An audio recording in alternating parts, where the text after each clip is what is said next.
Hi,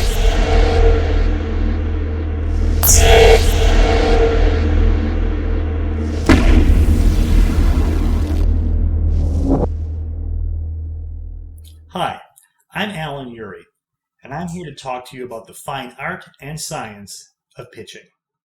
Now, what is a pitch? Well, a pitch is a sales tool. It's your verbal tool for convincing someone who's in a position to move your project forward, be it an agent, producer, studio executive, that this is the kind of project that they're going to be interested in. The pitch itself really is your movie in microcosm. What you're trying to do is to compress 2 hours into basically 6 minutes. But it's going to keep the same proportions. It's still going to be recognizable as the same script. Now, if you have written your script traditionally, you have a first act, that's about 25-30 pages, represents about 25% of your screenplay. You've got a long second act, which is about 50 to 60 pages, again, 50% of your script, and a third act, that is 25 to 30 pages, 25% of your script. So it's 25, 50, 25, makes 100%. Your pitch should do the same thing. Spend about 90 seconds on Act 1, about 3 minutes on Act 2, Act 2 being the place we all know where scripts go to die, and then another 90 seconds on Act 3. You do not want to forget Act 3. Another way to look at the pitch is comparing it to the trailers that you see in movies. It's the same thing. It's a pitch. They are trying to pitch that movie to you in the audience to get you to buy it. So what do they show you? They show you everything. They show you all the good stuff. They show you all of the action sequences. They show you all of the conflict. They show you all of the spectacle. If it's a comedy, they show you the big laughs. Sometimes you go out of a trailer and you say, can there be anything left in the movie? I think I've seen the whole thing. If they've done that in 2.5 minutes, they've done a great job. And you've got 6 minutes to do it. Put in all the good stuff, because that's what's going to sell the movie. So, when you are starting your pitch, you're going to sit down, either in front of a live person, or perhaps you'll be videotaping your pitch. You want to look right into the camera, right into their eyes, and you begin. You begin with, hello, my name is, and I have a, what is the genre of your film? Is it a romantic comedy? Is it a horror picture? Is it a thriller? Is it a science fiction space opera? Whatever it is, you want to tell them the genre immediately, because you want to set expectations. Nobody goes to a movie without knowing what kind of a movie it is, and no studio executive is going to buy a picture without knowing the kind of movie it is either. Most producers, in fact, gravitate towards certain kinds of films. If you're going in to pitch Judd Apatow's company, you go in with a romantic comedy, they'll probably listen to you because they produce romantic comedies. You go in with, Prometheus Part 2, and they'll look at you blankly and thank you for coming and throw you out, because they don't do big science fiction films. So state your genre, set the expectations, give your title. Hopefully you have spent a lot of time thinking about the title. Titles are extremely important. In movie studios, they spend hundreds of thousands, if not millions of dollars testing various titles, because titles sell. And then the next thing you're going to do is you're going to say the log line. So I've got this picture, this kind of picture. Its name is, and it's a story about. Now, a log line is basically 1 or 2 sentences. Some people say it's the TV guide version. That's all you get, is the little descriptor. Now, a good log line is going to have 3 elements. The first element is a problem and a hero. And that problem is something that the hero cannot just walk away from without suffering severe consequences. There have to be stakes. If there are not stakes, if there's not something to win, if there's not something to lose, then we don't care. Number 2, you need a wow factor. And that's anything that is new, unusual, unique, the twist, whatever it is that makes your script different from every other script that's ever been made, and every other script that's going to be made, and every other script that's out there circulating in Hollywood right now. What is the wow factor? What do we go, wow, I wish I thought of that? And the third thing you need, and this is really, really important, and you will find it in every successful movie out there from 1920 to today, and that is an element of irony. There must be something inherent in the hero's problem that is the antithesis of what that hero naturally stands for. Something that runs against the grain, that puts that person all automatically in the worst possible position. For example, if I'm in an auto accident and I'm horribly disfigured, no one's going to know the difference. That's not much of a movie. But if the world's top fashion model is in a horrible auto accident and is permanently disfigured and now has to deal with living life not only as not the most beautiful woman in the world, but somebody repulsive, that's interesting. That's ironic. If I get cancer, it's terrible.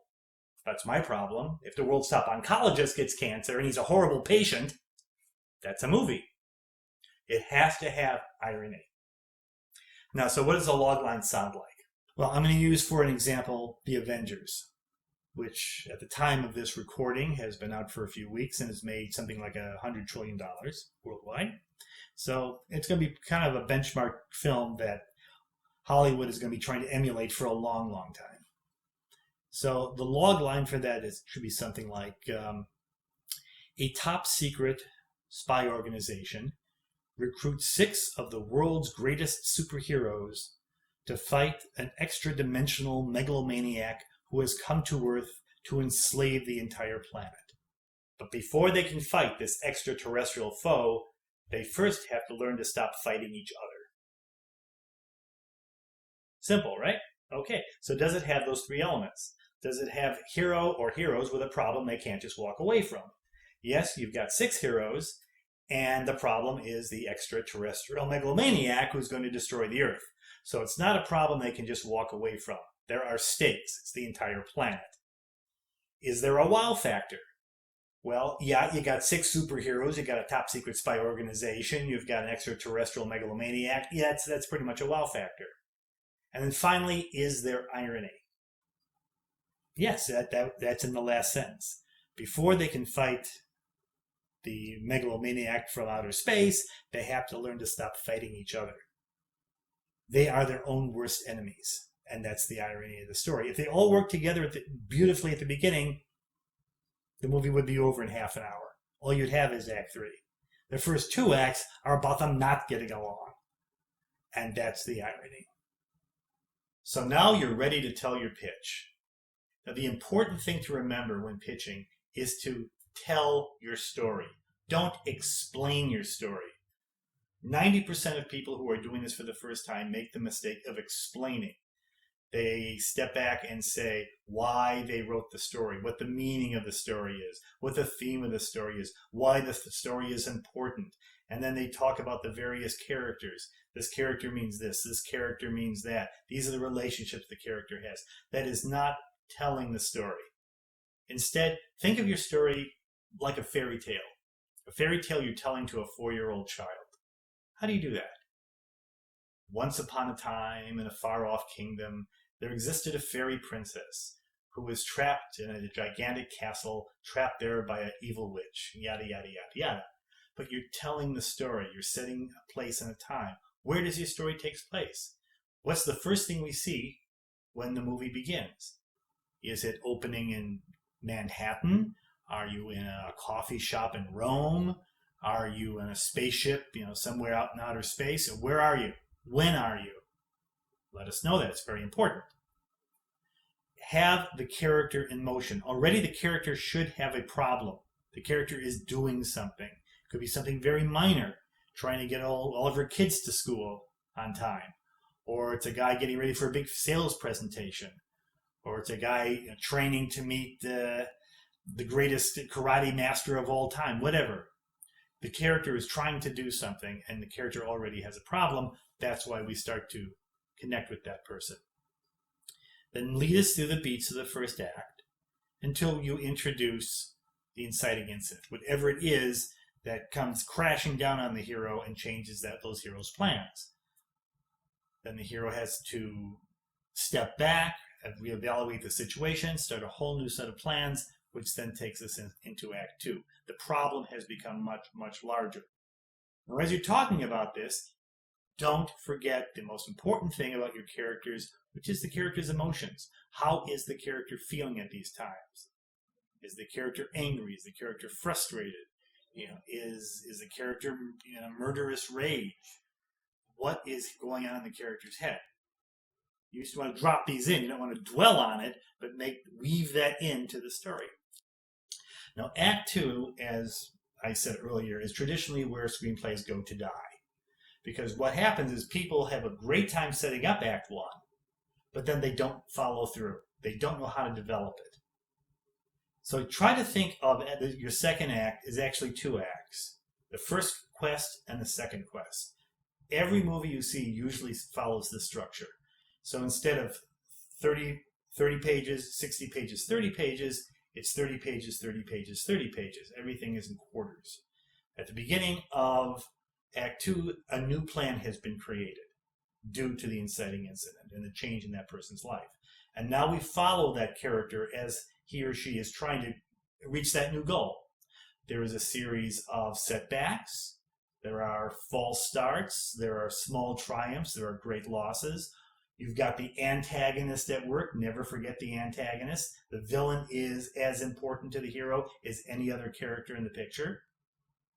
And then by the midpoint of the story, page 60, the first quest is over. Either the hero has succeeded or the hero has failed. If the hero has failed, the hero needs a whole new plan now because things are getting worse. If the hero has succeeded, it doesn't matter because they didn't work anyway. He missed something. The stakes have escalated far beyond what that person originally anticipated. So now we have the second act, the second quest. And against the traditional structure is that here the character's life completely falls apart until by the end of Act 2, the character is in a position that is worse off than he or she was at the beginning of the story. This is the black moment. All is lost. And then something happens. They learn something. Somebody steps forward. They get a new weapon. They get some new knowledge that allows them to strap on the gun belt and get ready to confront the bad guy, the antagonist, in Act 3. And Act 3 is what the movie's all about. This is what we've been building towards.